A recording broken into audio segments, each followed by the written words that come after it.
No, let me finish. There's You a will point have your of turn order, because the this is Honorable bearing. Sutay. This is not an allusion Order. to prejudge the veracity of the allegations. Honorable Sutay, there is a point of order. This is also a And point that of enjoys order, the Madam highest Chair. hierarchy among all the What is the motions. relevancy of this speech? No. To the determination of sufficiency in form? Madam Chair, this is very relevant because we are Please, Honorable Sutay, please wait until he finishes with his point of order. Thank you very much, Madam Chair. Well, Madam Chair, after hearing all the endorsers of the impeachment complaint, sangayon naman ako sa kanila dahil ang mga sinabi nga natin mga endorsers, there has been allegations now of misuse of hundreds of millions of public funds. Merong mga sworn affidavits, merong mga allegations na binitawan, merong usapin regarding betrayal of public trust, graft and corruption. Kagaya nga ng sinabi ni Congresswoman Renico, hindi dapat tayo matakot ungkatin ang katotohanan. At kagaya ng sinabi ng aking kaibigan, si Pastor Benny Abante, public office is a public trust. We should proceed with fairness and without fear. Bottom line, we have to be impartial. That's why I would like to raise this. In the light of serious allegations contained in a joint affidavit issued last February 23, that has been reportedly transmitted to the Office of the Ombudsman, there have been allegations that some members of Congress nakatanggap ng envelope, nakatanggap ng maleta, ito'y naibigay, kung hindi sa opisina, sa townhouse. No, let me finish. There's You a will point have your of turn order, because the this is Honorable bearing. Sutay. This is not an allusion Order. to prejudge the veracity of the allegations. Honorable Sutay, there is a point of order. This is also a And point that of order, enjoys the Madam highest Chair. hierarchy among all the What is motions. the relevancy of this speech? To No. the determination of sufficiency in form? Madam Chair, this is very relevant because we are Please, Honorable Sutay, please wait until he finishes with his point of order. The Honorable Terry Ridon is recognized. Kindly use a microphone which is okay.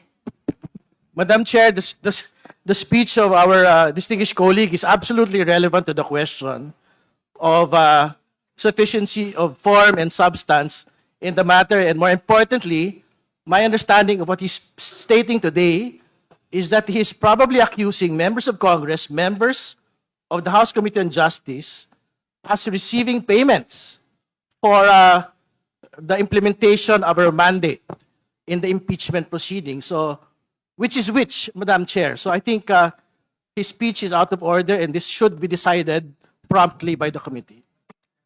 Okay, we heard the basis of the point of order of the Honorable Terry Ridon. Now we shall hear the answer of the Honorable Suntay. Yes, Madam Chair. Ang problema sa Kindly kaibigan ko, justify the relevance of your He is statement to the jumping the current gun. impeachment proceedings. he is jumping the gun. This is actually relevant not only in the determination of form and substance. This is relevant in the impartiality, in determining the impartiality of this hearing, which is very important. Madam Chair, this is not an accusation. Kaya nga, kung hinintay lang ako patapusin, ewan ko, bakit naman yung aking kaibigan, naggagalaiti ka agad at concern na concern. You know, if we have nothing to hear, then we just listen. If we are not being alluded, why are we so guilty? So let me finish. The issue here is not to prejudge the veracity of the allegation. However, given the gravity of the claims and the potential impact on the credibility of the committee's proceeding, ang gusto ko maging malinaw lang po, hindi ko hinuhusgahan yung aking mga kasamahan o ipagpalagay na totoo ang mga aligasyon. Hindi rin po ito personal na laban sa sino man sa inyo. Sa katunayan, ang layunin ko ay kabaligtaran upang protektahan ng bawat isa sa inyo. Mabigyan, kasi may listahan na nilabas eh. Ang gusto ko po sa ganitong pagkakataon, Madam Chair, naniniwala ako na mas mabuti na tayo mismo ang magharap at maglinaw ng issue. Kaysa maging bulong-bulungan pa ito. Bigyan natin ng pagkakataon bawat membro ng committee. Pagkakataon mismo na mag-assess ng kanilang sitwasyon or if they can be an impartial member of this committee. Yun lang. Kung sa tingin nila they can be an impartial, then let's proceed. However, if they think that baka pagdudahan sila at pagdudahan yung lalabas dito na resulta, then let's allow them if they want to recuse. If Honorable Suntay, with all due respect, unless all your manifestations have complete relevance to the current impeachment proceedings, you're enjoined by the chair to proceeding to your manifestation. That's why, Madam Chair, So ordered. Madam Chair, my point is just to... if Honorable we could- Sunta, you are enjoined already by the chair to cease from making manifestations which are totally irrelevant to our current proceedings. Okay, thank you, Madam Chair. But as I Thank mentioned, you. this goes to the impartiality of the committee. You are Thank you assured very of the much. impartiality of the Justice Committee. Now we shall proceed to the determination of sufficiency in form. Thank you, Honorable Suntay.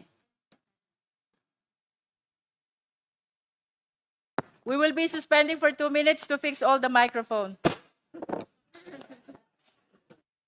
We will now proceed to the determination of sufficiency in form. Madam If the other Chair. members, Madam the Chair. Honorable Diaz-Guerin.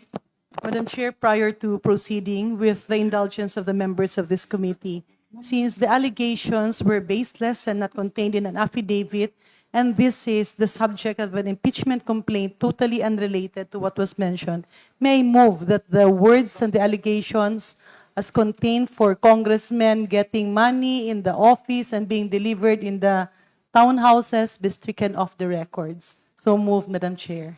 There is a motion to strike off from the record the manifestation of the Honorable Suntay with respect to the money taken or received in relation to the... Basically, Madam Chair, the statements, the allegation mentioned by Congressman, or my good friend, my very good friend, Congressman Suntay, You are good friend to each other. Very, Madam Chair. Very much, Madam Chair. So, There is a motion to strike off from the record the manifestation of the Honorable Suntay about the money taken or received allegedly by the members of the House. Is there a Madam Chair. second? The same has been seconded. Is Madam there any Chair. objection? Madam Chair, Are you- Madam Chair, I have no objection considering it has been published. The Honorable Marcoleta, are you objecting? no, ma'am. In fact, I'm appealing to Let us resolve first the to motion. reinstate the. So you are objecting. No, I'm appealing to reinstate the remarks earlier made by. The motion Honorable is Suntay. still pending. It's not yet resolved. If there are no objection, Cannot object. then the chair approves the motions to strike off from the record the manifestation about the money allegedly received by the House members from the manifestation of the Honorable Suntay. So ruled. Honorable Marcoleta. Madam Chair, I'd like to appeal. I think the remarks earlier made by Honorable. Is that a motion for reconsideration? It's more of a manifestation. Okay, please manifest. Opo. The earlier remarks made by Honorable Suntay is an appeal for objectivity, impartiality, insofar as the proceedings of the Justice Committee is concerned. Ang binanggit po niya, if we will, no offense to the most of the members of the Justice Committee, there are 25 House members named in the affidavit of the 18 ex-Marines, 25 names, which comprise around 1/3 of the membership of the Justice Committee here, all present. The Honorable Marcoleta is likewise reminded to confine the manifestation to the relevancy of the current impeachment I proceeding. think it's very germane, ma'am, because we will, it boils down to the objectivity and impartiality of the members. Honorable Marcoleta, we have not reached even the determination of sufficiency in form, and the chair has stated already that the Justice Committee is assured of the impartiality of the chair, including all the members.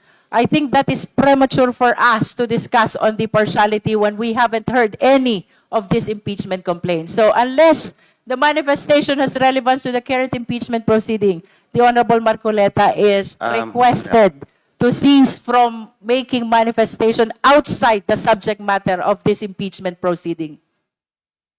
Madam Chair, with due respect to the 25 members who were mentioned in the affidavit, Honorable Marcoleta, you're reminded by the chair already to confine to the subject matter of this impeachment proceeding.